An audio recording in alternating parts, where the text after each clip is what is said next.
If it ain't broke, don't fix it. Hey, I get it.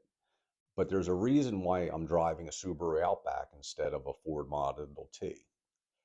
Custom fitted bands or the 3D printed bands are the next step in the evolution of our profession.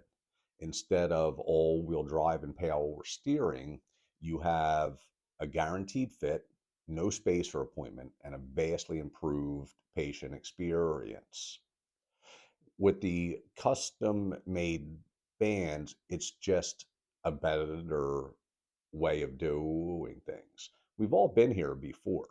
I mean, I was there in the doctor's office when the intraoral salesman came in and gave his spiel, and all the other doctors said, "I'm not getting involved in that." And now look at this. Everyone has an intraoral scanner. This is going to be the next thing. I've already been asked by a couple of my accounts for samples so that they can show it to their patients as a selling point.